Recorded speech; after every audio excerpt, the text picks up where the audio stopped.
जय हिंद प्यारे साथियों, मैं धनंजय कुमार आपका अपनी इस यूट्यूब चैनल में फिर से सभी दोस्तों का हार्दिक स्वागत करते हूं और उम्मीद करता हूं कि आप लोग की तैयारी अच्छे से चल रही होगी। खास करके हमारे छत्तीसगढ़ कांस्टेबल के जो अभ्यर्थियां हैं उन सभी लोग की तैयारी को मैं और उम्मीद से लगाकर कह सकता हूं कि आप लोग तैयारी जोरों शोरों के साथ कर रहे होंगे।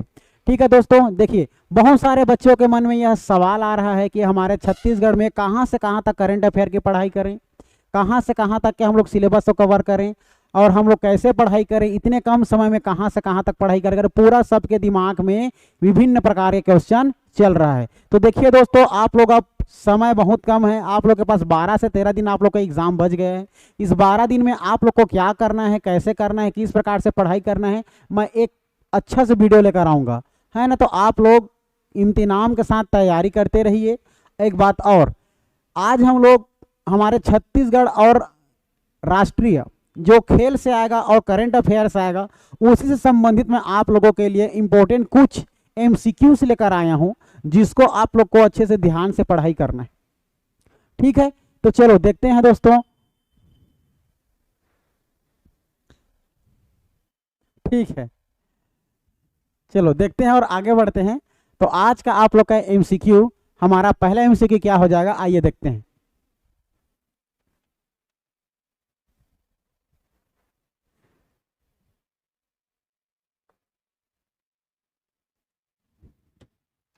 देखिए दोस्तों, इस प्रकार से आप लोग का पहला क्वेश्चन है। क्या है पहला क्वेश्चन? भारत का पहला इको फ्रेंडली ग्रीन जेल कहाँ स्थित है? कमेंट करके बताइए इसका सही उत्तर क्या हो जाएगा। तो भारत का पहला इको फ्रेंडली ग्रीन जेल कहाँ स्थित है करके पूछा जाएगा। तो याद रखना जी, ये आप लोग का हो जाएगा हमारा, याद रखना है आप लोगों को, यह हमारा बिलासपुर में स्थित है। ठीक है, कहाँ स्थित है? बिलासपुर में। सबसे पहले यह आप लोग ध्यान में रखना कि ये इको फ्रेंडली जेल होता क्या है। तो इको फ्रेंडली जेल को याद रखना है आप लोग को। यह एक प्रकार का देखा जाए तो हमारा, जैसे कि जेल में आप लोग का जो कैदी लोग को क्या करके रखा रहता है, बंद करके रखा रहता है, उन लोग को एक सामूहिक रूप से हमारे पर्यावरण के संरक्षण के साथ साथ उनके साफ सफाई से संबंधित काम करवाया जाता है। इसी को हम लोग इको फ्रेंडली ग्रीन जेल के नाम से जाना जाता है। ठीक है, कहते हैं। तो याद रखना, इको फ्रेंडली ग्रीन जेल आप लोग का हमारा देखा जाए तो छत्तीसगढ़ के बिलासपुर जिला में स्थित है जी। ठीक है, चलिए आगे बढ़ते हैं अगले क्वेश्चन की ओर। तो अगला क्वेश्चन आप लोग का दूसरे नंबर क्वेश्चन है। देखिए दूसरा नंबर क्वेश्चन, भारत का प्रथम लिथियम खदान छत्तीसगढ़ के कहां पता चला है? तो बताना है दोस्तों आप लोग को सही उत्तर क्या हो जाएगा। भारत का प्रथम लिथियम खदान, तो पूरे हमारे भारत देश की बात हो रही है। तो भारत देश का प्रथम लिथियम खदान छत्तीसगढ़ कहां पता चला है? तो याद रखना, यह हमारा कटघोरा। ठीक है, यह हमारा कटघोरा में पता चला है। कटघोरा हमारे कोरबा जिला में स्थित है दोस्तों। ठीक है, याद रखना है। तो यह हो जाएगा हमारा दूसरा का सही उत्तर बी। नेक्स्ट क्वेश्चन देखिए, तीसरे नंबर क्वेश्चन क्या पूछ रहा है, छत्तीसगढ़ का पहला गणित पार्क कहाँ स्थित है? तो छत्तीसगढ़ का पहला गणित पार्क कहाँ स्थित है करके पूछा जाएगा। तो याद रखना है आप लोगों को, ऑप्शन में है खैरागढ़, डोंगरगढ़, भिलाई या जांजगीर चांपा। तो इसका सही उत्तर हो जाएगा दोस्तों हमारे राजनांदगांव जिला, डोंगरगढ़। याद रखना है, डोंगरगढ़ में हमारा छत्तीसगढ़ का पहला गणित पार्क स्थित है, जो कि यह डोंगरगढ़ हमारे राजनांदगांव जिला में स्थित है। राजनांदगांव, और राजनांदगांव जिला में हमारा यह डोंगरगढ़ जो है माँ बमलेश्वरी माता के लिए प्रसिद्ध है। माँ बमलेश्वरी माता मंदिर, माँ बमलेश्वरी माता मंदिर, याद रखना, माता मंदिर।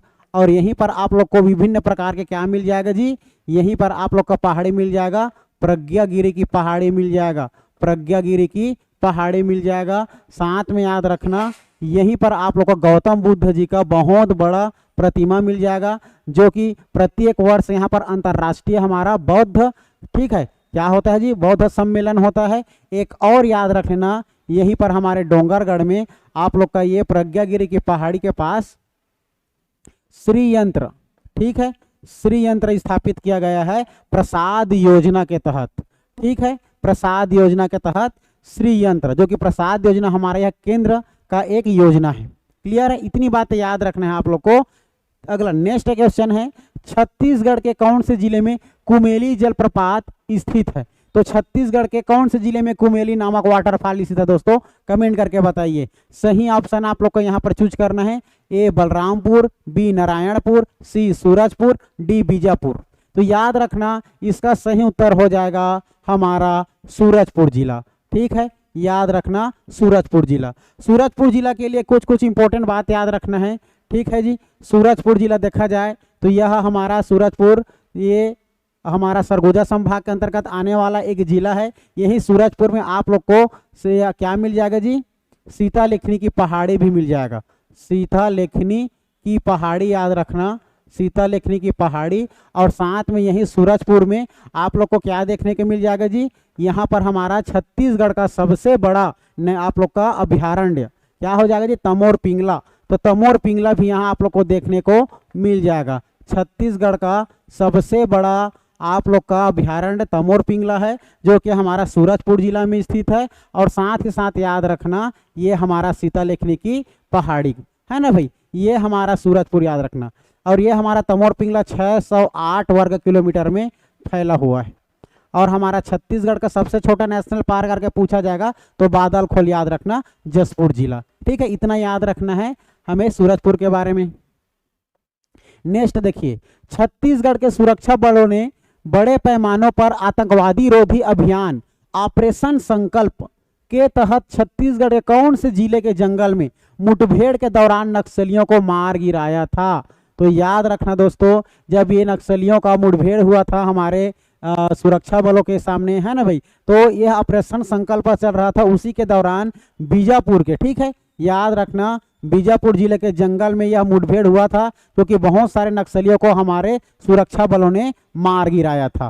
ठीक है, याद रखना बीजापुर। बीजापुर में आप लोग को दो बातें फिर याद रखना है। बीजापुर में सबसे पहले याद रखना, यहाँ पर आप लोग को दो अभ्यारण्य देखने को मिल जाएगा। एक याद रखना भैरमगढ़, भैरमगढ़ अभ्यारण्य, और दूसरा याद रखना पामेड़, पामेड़ अभ्यारण्य। और एक नेशनल पार्क याद रखना, राष्ट्रीय हमारा राष्ट्रीय उद्यान याद रखना जी, राष्ट्रीय उद्यान हमारे इंद्रावती आप लोग का देखा जाए तो इंद्रावती राष्ट्रीय उद्यान यहीं पर मिल जाएगा। इंद्रावती राष्ट्रीय उद्यान, जो कि हमारा इंद्रावती राष्ट्रीय उद्यान यह आप लोग का 1978 में बना था, जो कि यह हमारा देखा जाए तो 1258 वर्ग किलोमीटर में फैला हुआ है। ठीक है, और यह हमारा बड़ा क्षेत्र के फल के आधार पर दूसरा सबसे बड़ा है। और यह प्रथम हमारा क्या बना था, टाइगर रिजर्व बना था नेशनल पार्क में। ठीक है, इतनी बातें याद रखना है बीजापुर के बारे में। क्लियर है जी, एकमात्र ऐसा जिला जहां पर दो अभ्यारण्य और एक राष्ट्रीय उद्यान है और एक गेम सेंचुरी भी है, कुटरू गेम सेंचुरी। ठीक है, याद रखना। छठवां, नेक्स्ट क्वेश्चन आ जाइए।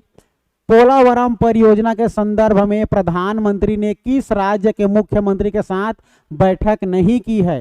तो कौन से ऐसा राज्य है जहां के प्रधान हमारे मुख्यमंत्री के साथ हमारे माननीय प्रधानमंत्री नरेंद्र मोदी जी ने बैठक नहीं किया है। तो याद रखना वो हमारे मध्य प्रदेश और गुजरात के मुख्यमंत्री के साथ बैठक नहीं किया। इस पोलावरम परियोजना के संदर्भ में बात करने के लिए आंध्र प्रदेश, तेलंगाना, उड़ीसा और छत्तीसगढ़ के मुख्यमंत्री के साथ बैठक किया है जी, याद रखना। तो इसका सही उत्तर सी हो जाएगा। अगला क्वेश्चन है, छत्तीसगढ़ सरकार ने ग्रामीण और जनजातीय बहुल क्षेत्रों के पर्यटन को बढ़ावा देने के लिए कौन सी नीति को मंजूरी दी है। तो कौन सी नीति को मंजूरी दी है दोस्तों, याद रखना, ये हमारा याद रखना छत्तीसगढ़ होमस्टे नीति। याद रखना छत्तीसगढ़ होमस्टे नीति 2025-30 को हमारे पर्यटन को अच्छे से रखने के लिए क्या दिया है, बढ़ावा को बढ़ाने के लिए छत्तीसगढ़ होमस्टे नीति 2025-30 ठीक है क्या क्या है, मंजूरी दी है। याद रखना हमारे विष्णु देसाई के द्वारा। फिर नेक्स्ट याद रखना 8वें नंबर पर आ जाइए आप लोग। निरई माता मंदिर गरियाबंद के कौन से दो नदियों के संगम पर स्थित है करके पूछा गया है। तो याद रखना निरई माता हमारा यह गरियाबंद में स्थित है, बात सबको पता है, लेकिन गरियाबंद में स्थित है तो कौन से दो नदियों के संगम पर स्थित है। तो ये पैरी और सोंढूर। ठीक है जी, पैरी और सोंढूर नदियों के संगम पर हमारा निरई माता मंदिर स्थित है। निरई माता, ठीक है, निरई माता मंदिर याद रखना गरियाबंद जिला में याद रखना। ठीक है, गरियाबंद जिले में याद रखना है आप लोगों को। नेक्स्ट अगर बात करें एग्जाम में हमारा पूछा जाता है, ठीक है, माँ चंद्रहासिनी मंदिर कौन सी 3 नदियों के संगम पर है? माँ चंद्रहासिनी मंदिर, याद रखना चंद्रहासिनी।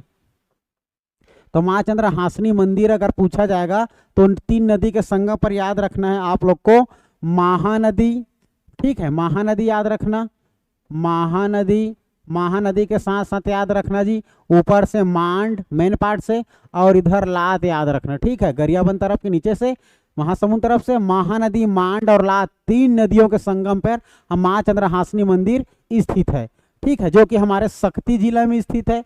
अगर बात करेंगे हम लोग शिवरी नारायण सबरी माता आश्रम, ठीक है,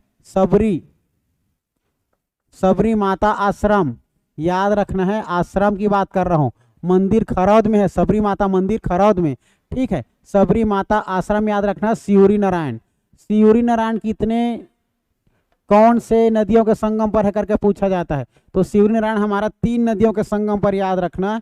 ये 3 नदी हो जाएगा जी आप लोगों का हमारा शिवनाथ नदी याद रखना, शिवनाथ नदी, शिवनाथ के साथ साथ याद रखना ये हो जाएगा जोंक नदी, जोंक नदी के साथ याद रखना महानदी। ये 3 नदियों के संगम पर हमारा शिवरी नारायण शक्ति जिला जांजगीर जिला में स्थित है। शिवरी नारायण याद रखना है। चंद्रचूर्ण मंदिर, जगन्नाथ मंदिर है ना छोटा वाला हमारा, यहाँ आप लोग का विष्णु मंदिर भी छोटे सा वाला देखने को मिल जाएगा।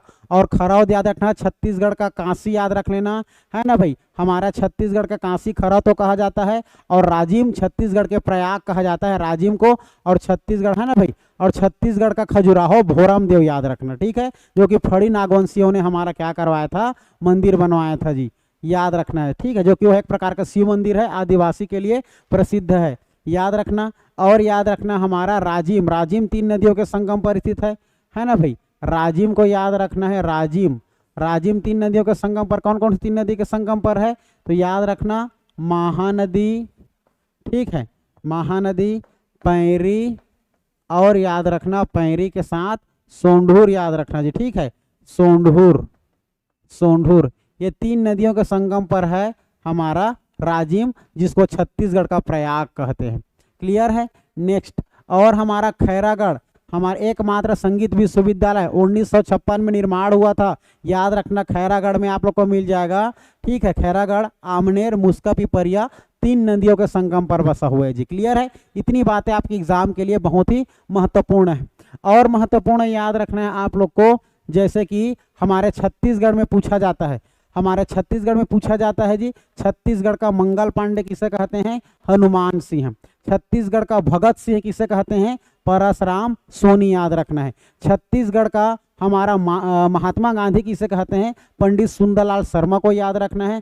और बस्तर के गांधी किसे कहते हैं, तो मनकूराम सोढ़ी को याद रखना है। ये सभी हमारे एग्जाम के लिए इंपॉर्टेंट है, याद करके रखना है आप लोगों को, ठीक है। चलो नेक्स्ट देखते हैं, अगला आप लोग का हो जाएगा जी नेक्स्ट क्वेश्चन, 38वां राष्ट्रीय खेल का आयोजन कब और कहाँ हुआ था, तो याद रखना यह हमारा 14 फरवरी 2025 उत्तराखंड में हुआ था दोस्तों, ठीक है, याद रखना 14 फरवरी 2025 उत्तराखंड में 38वां राष्ट्रीय खेल का आयोजन हुआ था। क्लियर है। नेक्स्ट अंतिम क्वेश्चन दोस्तों, हाल ही में भारत के प्रधानमंत्री ने फ्रांस के राष्ट्रपति इमैनुएल मैक्रों को कौन सा कलाकृति उपहार में प्रदान किया गया था, तो याद रखना डायरेक्टली इसका आंसर बता रहा हूं, ये हो जाएगा आप लोगों का डोकरा, ठीक है, डोकरा शिल्प स्थल हमारा, डोकरा शिल्प के क्या जैसे मूर्ति को क्या किया गया था, उपहार में दिया था, जो कि यह आप लोग का हमारा देखा जाए तो यह पीतल और तांबा का बना होता है, ठीक है, पीतल और तांबा का बना होता है। तो इसका सही उत्तर हो जाएगा हमारा ऑप्शन सी, डोकरा। और एक क्वेश्चन और है दोस्तों, इसको आप लोग को हमारे कमेंट बॉक्स पर सही उत्तर का चयन करके कमेंट करना है, ठीक है। देखिए, छत्तीसगढ़ को अटल निर्माण वर्ष छत्तीसगढ़ के कौन से वर्षगांठ को कहा गया है, ठीक है। हम लोग प्रत्येक वर्ष 1 नवंबर को क्या मनाते हैं, है ना भाई, हमारे छत्तीसगढ़ दिवस के रूप में मनाते हैं ना, गठन दिवस के रूप में। तो इसमें का कौन सा ऐसा वर्षगांठ है जिसको हम लोग अटल निर्माण वर्ष के रूप में जानते हैं, कमेंट करके बताइए इसका सही उत्तर क्या हो जाएगा। ठीक है दोस्तों, फिर मिलेंगे हम लोग ऐसे नए करंट अफेयर और नए जनरल नॉलेज के साथ। तब तक के लिए सभी को जय हिंद, जय भारत, जय छत्तीसगढ़।